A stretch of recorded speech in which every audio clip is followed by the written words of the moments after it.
When it comes to the funniest movie genre, it's gotta be absurdist comedy. Completely nonsensical, totally random, and purely hilarious. It's basically a movie wrapped around a string of jokes. Over 30 years ago, these films were absolutely huge. But nowadays, this style seems to have faded away, and you rarely see movies like this anymore. Yet, never in my wildest dreams did I expect that 30 years later, we'd actually get a new Naked Gun movie.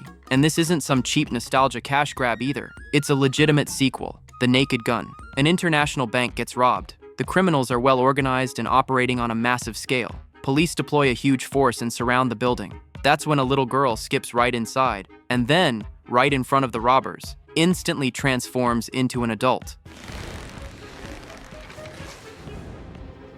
This guy single-handedly takes down the entire gang. Never underestimate the combat skills of a comedic character. They're terrifyingly powerful. So who exactly is this tough guy in a miniskirt? Frank Drebin, Police Squad, the new version. Meet Frank, the ace detective of the police department. This has made him just a little bit full of himself. Because he went too hard yesterday, several robbers ended up in the ICU. Now they're suing him. How ridiculous is that? They're criminals. But his boss says, that's the law. Since when do cops have to follow the law? To protect the department from the fallout, his boss demotes him to traffic duty. And these days, the police department has turned into this. Frank is deeply disappointed. He can't help but think of his father, the original Naked Gun detective. Give me a sign, like maybe make me see an owl or something. And Frank isn't the only one who's disappointed. Even though he's stuck in traffic patrol, he can still crack big cases. One day, a self-driving car gets into an accident. At the scene, Frank finds an elegant matchbox. His partner Eddie tells him the victim's name was Simon, unmarried, but he has a sister. After getting the details, Frank tells his colleagues to clean up the scene.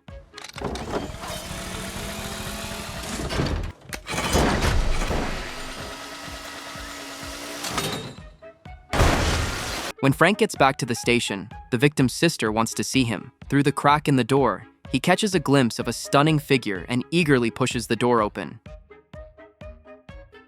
Over here, Lieutenant. Her name is Beth. She claims Simon's death was murder. She suspects Simon's boss, Richard, and Simon's company, it makes self-driving cars. After dropping this bombshell, she turns and walks away, her temper as fiery as her figure. Frank is very intrigued. The basement of a laundromat, but She had the kind of hips you wanted to put a hula hoop on and spin. The kind that make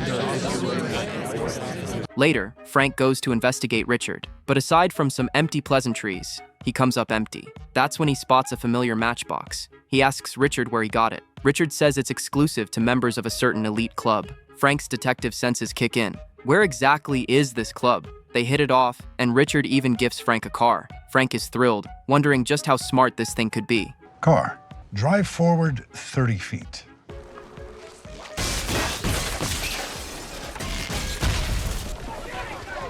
Impressive.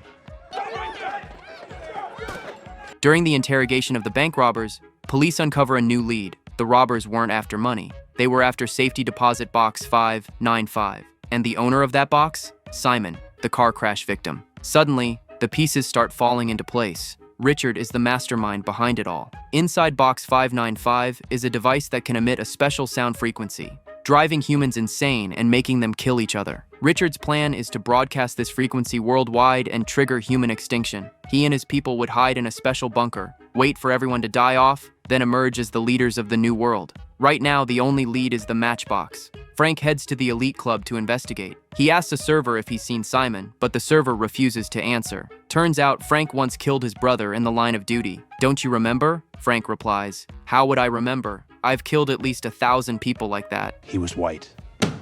So you're Tony Royland's brother.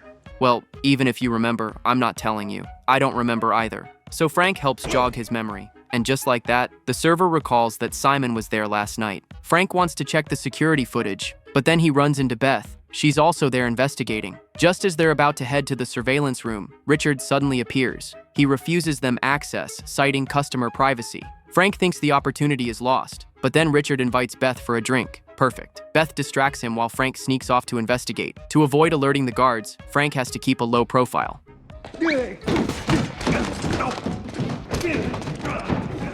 A henchman immediately goes to inform Richard. Beth notices and stalls him by offering to perform a cello piece. Meanwhile, Frank is outnumbered. 2 fists can't beat 4 hands, so he removes 2 of them.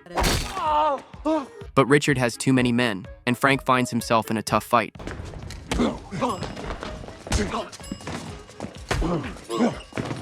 He finally gets the footage of Simon. The club didn't have a membership for him, but there was an ad. In the video, Simon was talking with Richard the day before, but someone was eavesdropping behind them, a reporter from a newspaper. When Frank gets home, he finds Beth already waiting for him. Faced with such a pleasant surprise, he eagerly invites her inside. Richard's men are watching from the rooftop across the street, but Frank pulls the curtain shut. No problem though. They've got thermal imaging binoculars. And what they see is...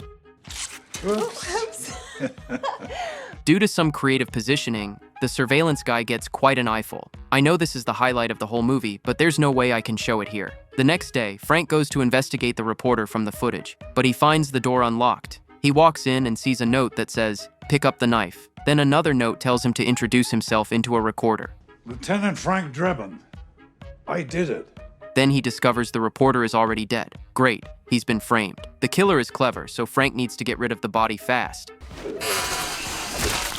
That's when the cops show up. Luckily, Frank is quick on his feet and escapes, but then his smart car gets hacked. Richard sets the GPS destination to the middle of the ocean. Frank immediately figures it out. This is how Simon was killed, but Frank isn't going down without a fight. He pulls out his gun, shatters the windshield, and just as he's about to climb out the front, with the car about to plunge into the sea, Frank has no choice but to open the door and jump out to safety. That's when Eddie calls, telling him he's now a wanted man and they could be tracking him through his phone.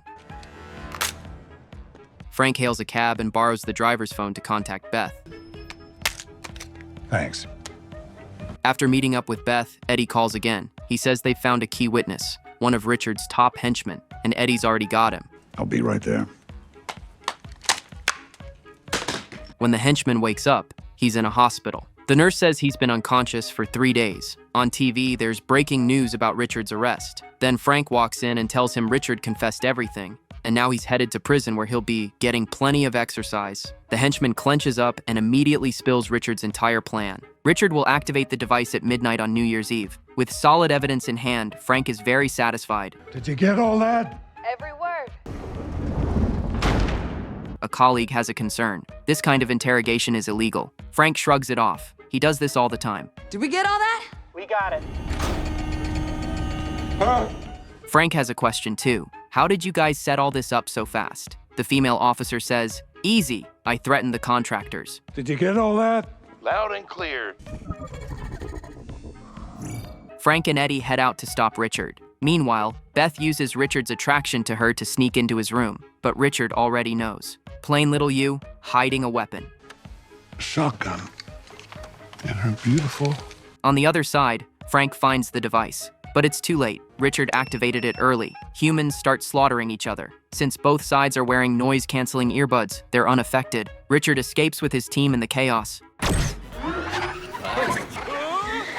Richard uses the device to control people and sends them after Frank. Frank has a gun, but bullets are limited, so he comes up with a way to get unlimited ammo.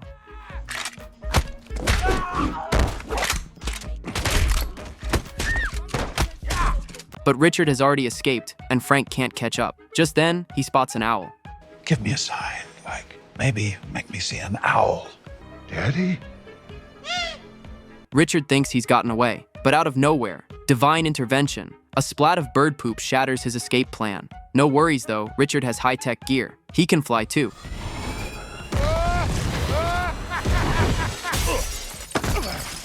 In the end, the device is deactivated and peace is restored. That's where the movie ends. After watching it, you can't help but compare it to the Naked Gun films from over 30 years ago. Let's just say it's a mediocre imitation. Technology has advanced, filmmaking techniques have improved, but the movie isn't as good as it was 3 decades ago. Still, being able to see this kind of film today is a small comfort. That's it for today's story. If there's a movie you want me to cover, leave a comment below. Hit subscribe to watch more great content.